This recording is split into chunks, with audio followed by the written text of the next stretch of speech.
मैंने कभी नहीं सोचा था कि एक रात मेरी पूरी जिंदगी बदल देगी। हे भोलेनाथ, मुझे वरदान दो। लेकिन वही रात मेरी कहानी की शुरुआत भी थी। उस समय मैं सिर्फ रूही थी और मुझे जरा भी अंदाजा नहीं था कि मेरी जिंदगी की सबसे खूबसूरत शाम कुछ ही पलों में मेरी सबसे दर्दनाक याद बनने वाली थी। विक्रांत मेरे लिए सिर्फ मेरा प्रेम नहीं था, वो मेरी पूरी दुनिया था। जब भी मैं उसके साथ होती ऐसा लगता था जैसे पूरी दुनिया थम गई हो।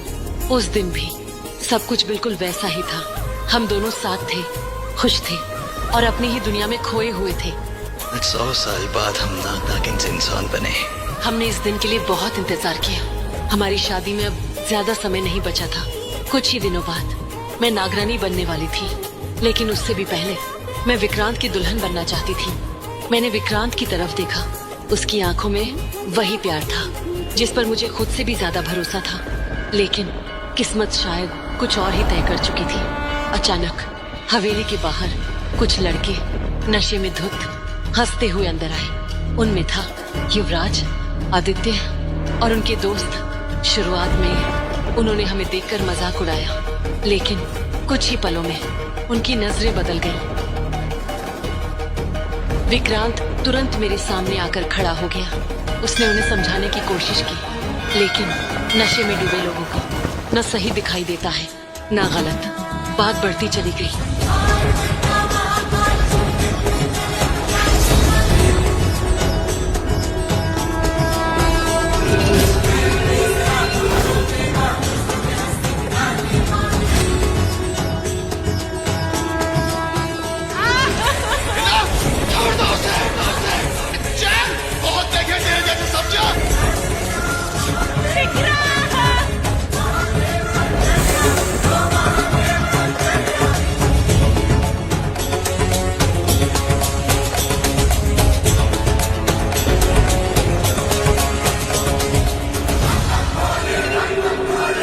और फिर अचानक एक गोली चलने की आवाज आई।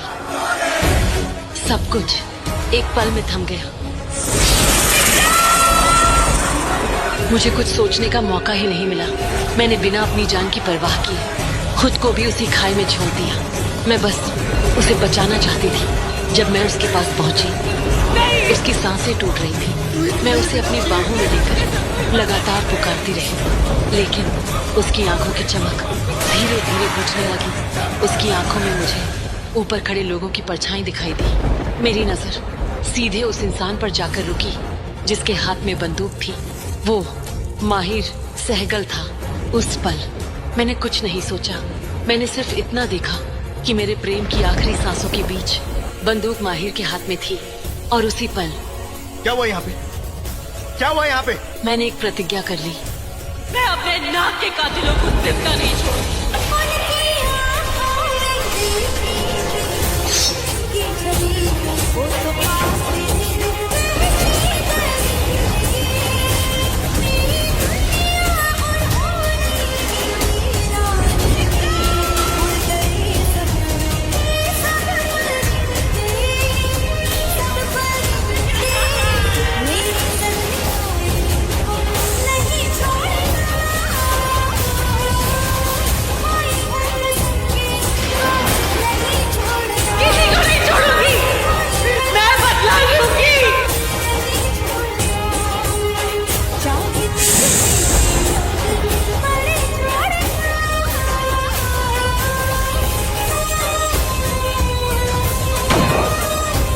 मेरे दर्द ने महादेव का हृदय भी छू लिया था। उन्होंने मुझे एक नया जीवन दिया। रूही दुनिया की नजरों से गायब हो गई और जन्म हुआ बेला का।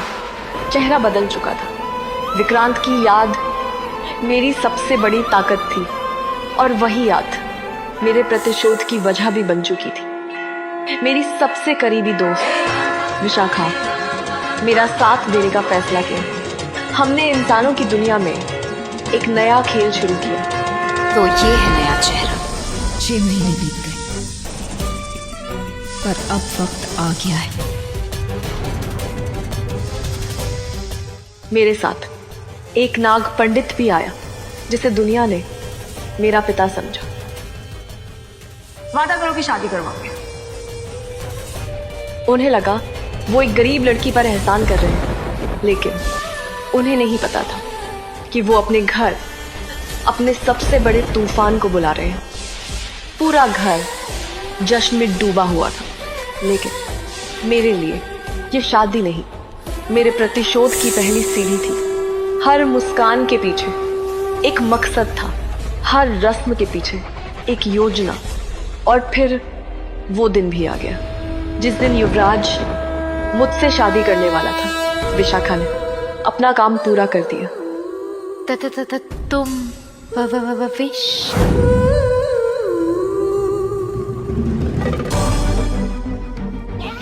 तुम्हारी मौत।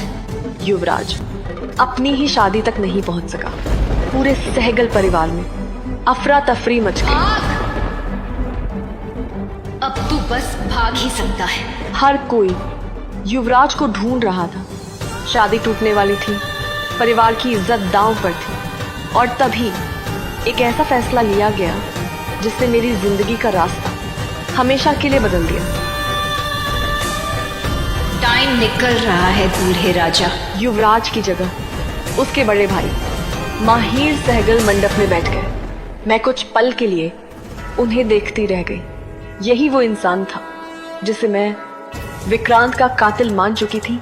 आज किस्मत उसी इंसान को मेरा पति बनाने जा रही थी। किस्मत हमेशा अपनी चाल खामोशी से चलती है। इस फेरे के साथ मैं ये वचन देती हूँ कि हमेशा साए की तरह आपके साथ रहूंगी। क्या आप मेरे साथ कुछ भी गलत नहीं होने देंगे?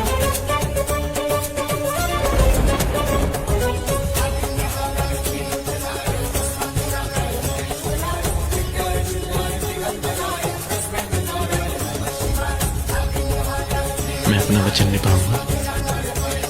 मैं किसी को भी तुम्हारे साथ बुरा नहीं करने दूंगा। जिस इंसान को मैं अपने प्रेम का कातिल समझती थी, आज वही मेरा पति बन चुका था। विशाखा हर कदम पर मेरे साथ थी। दुनिया के सामने हम एक दूसरे के दुश्मन थे। तुम बच गई, लकी यू। लेकिन सच तो ये था कि हम दोनों एक ही मकसद के लिए लड़ रहे थे। इसी बीच मेरा राज तिलक भी हुआ। मैं आधिकारिक रूप से शेषनाग वंश की नागरानी बन चुकी थी। उस दिन मेरे सिर पर सिर्फ ताज नहीं रखा गया था, पूरे नागलोक की जिम्मेदारी दासी का प्रणाम स्वीकार कीजिए। मुझे सौंप दी गई थी।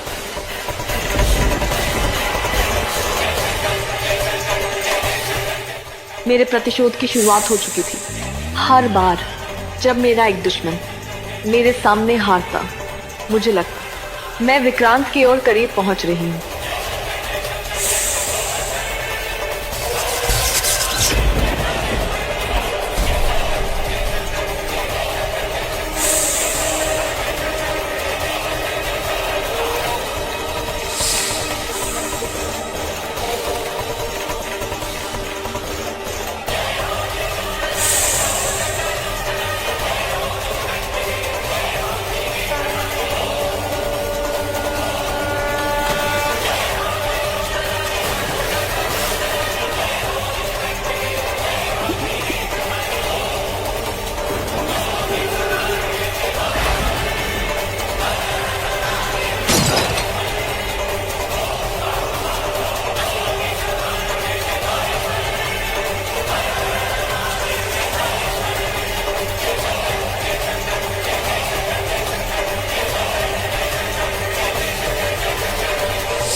मैंने अपना काम कर दिया नागरानी, आगे आदेश दे। आदेश दासियों को दिए जाते, दोस्तों को नहीं। और तुम मेरी दोस्त हो, सच्ची वाली, और ये रिश्ता ना आज बदला है, ना ताज पहनने के बाद बदले।